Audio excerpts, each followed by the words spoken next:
एक गांव में एक निर्धन विधवा स्त्री रहती थी। जब उसका पुत्र केवल 5-7 वर्ष का था, तभी उसके पति का देहांत हो गया था।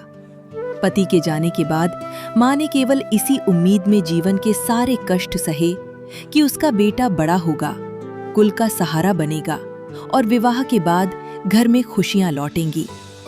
लेकिन समय के साथ स्थितियां विपरीत होती गईं। जब लड़का 15 से 16 वर्ष का हुआ, तो पिता का साया न होने के कारण वह कुसंगति में पड़ गया।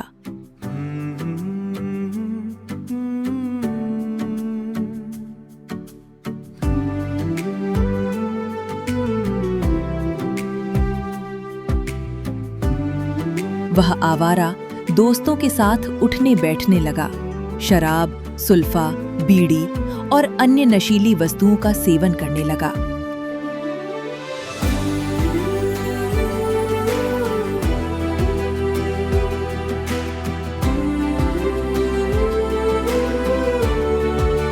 माँ दिन भर मेहनत मजदूरी करके जो 2 पैसे कमाकर लाती, वह लड़का जबरदस्ती छीन कर ले जाता और नशे में उड़ा देता।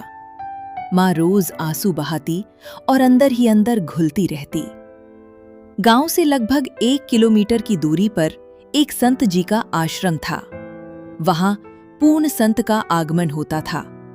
नगर के कई भक्त उनसे उपदेश लेकर साधना करते थे।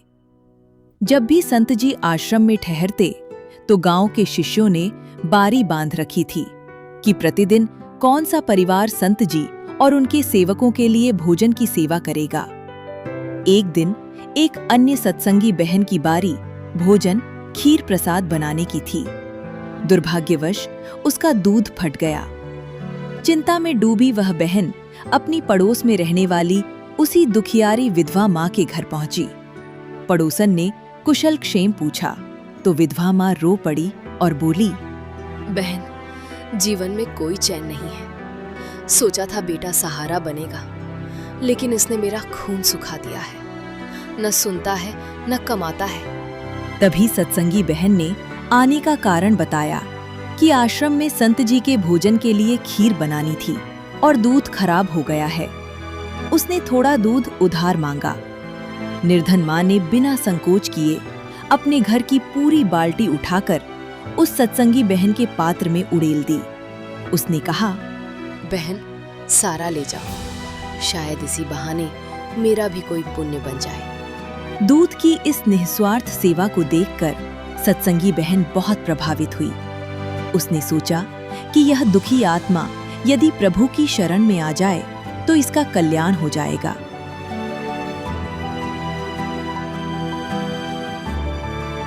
अगले दिन वह फिर आई और विधवा माँ को सत्संग में चलने के लिए प्रेरित किया। शुरुआत में विधवा माँ ने लोक लाज का डर जताया। बहन, मेरा पति नहीं है। यदि मैं बाहर सत्संग में जाऊंगी तो लोग बातें बनाएंगे, मुझे ताने मारेंगे। तब सत्संगी बहन ने उसे मीराबाई का उदाहरण देकर समझाया कि दुनिया तो हमेशा बातें बनाती है, लेकिन भगवान के मार्ग पर चलने वालों का नाम ही अमर होता है। बात माँ की समझ में आ गई। उसने आश्रम जाकर संत जी से उपदेश ले लिया और नियमित रूप से गुरु चरणों में प्रार्थना करने लगी कि उसका बेटा भी सुधर जाए।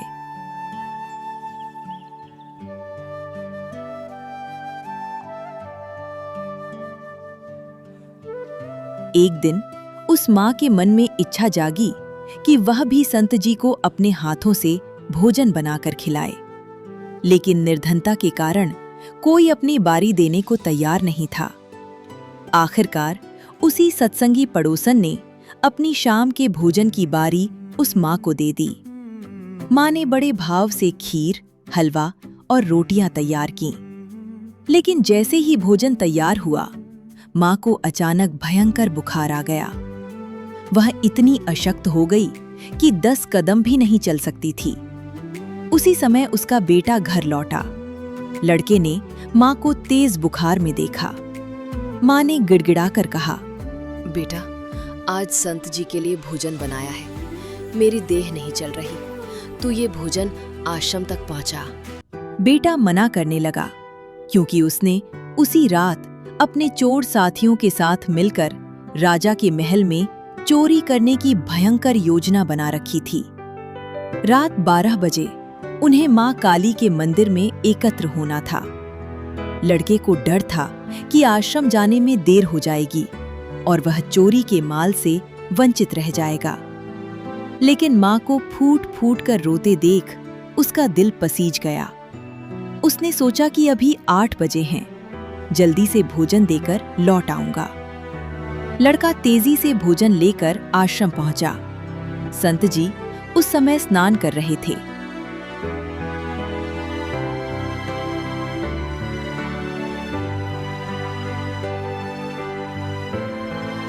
सेवकों ने जब संत जी को बताया कि रोने वाली उस गरीब बहन का बेटा भोजन लेकर आया है, तो संत जी बहुत प्रसन्न हुए।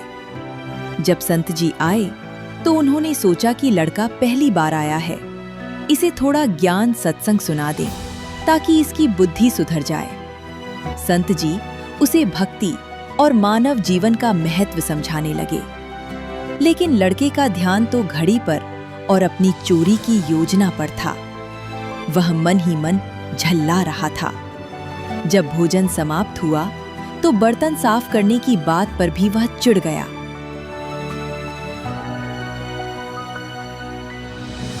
और बर्तन उठाकर तेजी से भाग खड़ा हुआ। हड़बड़ी और अंधेरे में भागते समय रास्ते में उसके पैर में एक बड़ा और जहरीला कांटा बहुत गहराई तक चुभकर अंदर ही टूट गया। लड़का लंगड़ाते हुए घर पहुंचा और बर्तन पटककर मां पर चिल्लाने लगा। तू कहती थी कि सत्संग जाने से दुख दूर होते हैं। आज मैं गया तो मेरे पैर में कांटा लग गया। आज के बाद न मैं जाऊंगा न तुझे जाने दूंगा। मां बेचारी रोने लगी कि भगवान ये क्या हो गया, आज ही इसे कांटा लगना था। उसने जैसे तैसे बेटे के पैर में तेल पट्टी बांधी। पैर में भयंकर दर्द और कांटा चुभने के कारण लड़का उस रात चोरी करने नहीं जा सका। उसके बाकी साथी रात 12 बजे राजा के महल में चोरी करने पहुंच गए।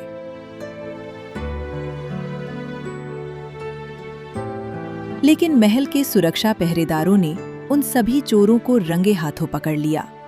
अगले दिन राजा के दरबार में पेश किया गया। राजा ने उन्हें नगर में घुमाकर शाम 4 बजे सूली पर चढ़ाने का दंड सुनाया। दोपहर के समय पूरे नगर में ढोल नगाड़ों के साथ मुनादी करवाई जा रही थी। चोरों के गले में तख्तियां लटकी थीं और सैनिक उन्हें पीटते हुए कह रहे थे कि जो राजा के घर चोरी करेगा उसका यही अंजाम होगा। शोर सुनकर मां और बेटा अपने घर के दरवाजे पर आए। जब लड़के ने अपने उन साथियों को सूली की तरफ जाते देखा तो उसके पैर तले जमीन खिसक गई। वो कांप उठा। उसे तुरंत समझ आ गया कि यदि कल रात उसके पैर में कांटा ना चुभता तो आज वो भी अपने दोस्तों के साथ सूली पर लटक रहा होता। लड़का दौड़कर अंदर गया और अपनी मां के गले लगकर फूट फूट कर रोने लगा। मां ने घबराकर पूछा, बेटा क्या हुआ? कांटा तो निकलवा दिया है, अब दर्द क्यों है? लड़के ने रोते हुए कहा, माँ, कल अगर मुझे वो कांटा ना लगता तो आज तेरा बेटा जीवित ना होता। मैं भी उन्हीं के साथ राजा के महल में चोरी करने जाने वाला था। मुझे माफ कर दे माँ, मैं बहुत नीच और चोर था। तेरे संत और भगवान ने कल कांटा चुभाकर मेरी जान बचा ली, मुझे सूली पर चढ़ने से बचा लिया। मां की आंखों से अश्रुओं की धारा बह निकली। बेटे का पूरा हृदय परिवर्तन हो चुका था। उसकी आंखें खुल चुकी थीं। अगले ही दिन बेटा अपनी मां के साथ आश्रम गया। संत जी के चरणों में गिरकर अपने पापों की क्षमा मांगी और नाम दीक्षा उपदेश प्राप्त किया। उसके बाद वो बुराइयां छोड़कर एक सच्चा भक्त बन गया और मां बेटे दोनों का जीवन सफल हो गया। सच्चे संत और परमेश्वर की शरण में आने से हमारे पूर्व जन्मों के घोर पाप, सूली जैसा कष्ट भी केवल एक छोटे से कांटे के रूप में कट जाते हैं और मनुष्य का जीवन नष्ट होने से बच जाता है। जब इंसान भगवान और सच्चे संत से जुड़ता है तो उसके नसीब में लिखा बड़ा से बड़ा भयानक हादसा भी एक छोटी सी चोट बनकर टल जाता है। संत रामपाल जी महाराज का संदेश है कि मनुष्य जन्म केवल सांसारिक काम धंधों के लिए नहीं, बल्कि परमात्मा की भक्ति और मोक्ष पाने के लिए मिला है। उनके अनुसार जब साधक पूर्ण गुरु की शरण में आकर भक्ति मर्यादा में रहकर साधना करता है तो उसके पूर्व जन्मों के पाप और घोर कष्ट, सूली जैसे संकट भी कट जाते हैं। इसीलिए जीवन को सुखी बनाने और आध्यात्मिक कल्याण के लिए सच्चे संत की शरण ग्रहण करनी चाहिए।